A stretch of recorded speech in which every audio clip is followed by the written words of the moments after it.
Hello, my name is Miko Stulajter, and I am a fourth year PhD student in the Joint Computational Science Doctoral Program. Today, I will be giving a brief presentation on restoring coordinates, embedding reaction networks into Euclidean space.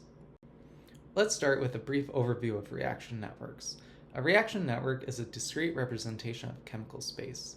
The vast and complex space contains all possible molecules for a given set of atoms. Due to its high dimensionality and diversity, exploring chemical space directly is challenging.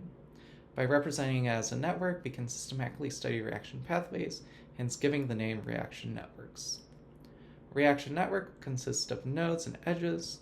Nodes represent collections of molecules with fixed stoichiometry, a fixed number of atoms, while edges correspond to stoichiometry preserving transformations, specifically bond breaks and formations. A network like the one shown here is generated by starting with an initial node with a set of molecules and repeatedly applying the transformation rule set to enumerate all possible nodes. To embed these networks into Euclidean space, we explore two types of edge weights: constant edge weights of one and weights based on the energy differences between molecules in each node, using a method called K-arc. We looked at various embedding methods, including the linear approach of metric multidimensional scaling, MDS, and the nonlinear techniques of isomap, TSNE, UMAP, along with others.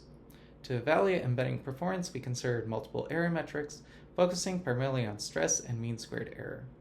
These metrics assess how well the embedded distances preserve the original distances, which is crucial when using K-arc as it provides a chemically informed measure of how difficult it is to go from one state to another.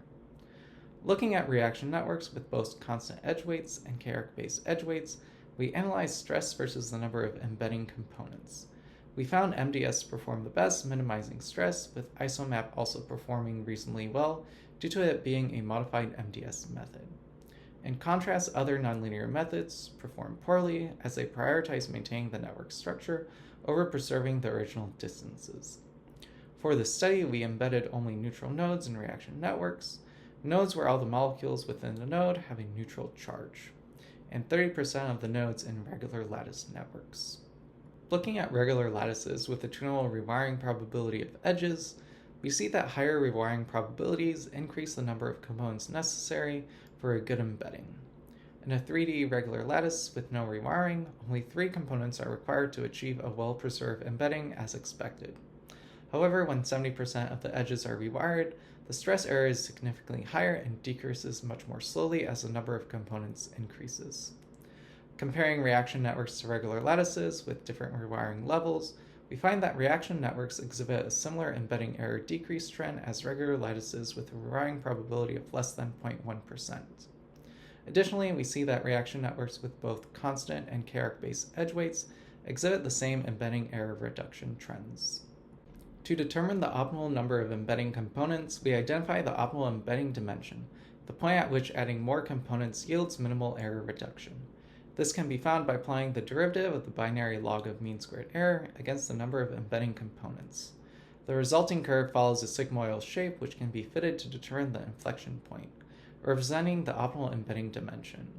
Our findings show that the optimal embedding dimension is larger than the fractal dimension of the network, but remains within the same order of magnitude.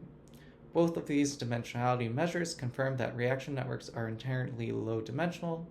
Additionally, our results indicate that the optimal embedding point remains similar for both constant and K-arc-based edge weights. We found MDS, a linear method, is the best at embedding reaction networks, and that the optimal embedding dimension is relatively small.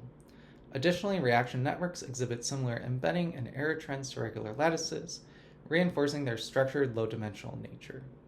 These results demonstrate that it is possible to embed a reaction network to restore Euclidean coordinates. On the right, the graph shows a 2D embedding of a reaction network using K-arc edge weights. By applying Dijkstra's algorithm, we identify the optimal reaction pathway from the reactants, water and formaldehyde, to the product methanediol. The shortest path is highlighted in red, and the reaction steps shown below align with chemically expected transformations. In conclusion, embedding reaction networks provides Euclidean coordinates, which can help in identifying reaction pathways. Moreover, our results indicate that embedding is not significantly affected by edge weights, meaning chemically informed edge weights can be incorporated without increasing network complexity. That concludes my presentation. Thank you for your time, and I look forward to speaking with you at the ACSESS event.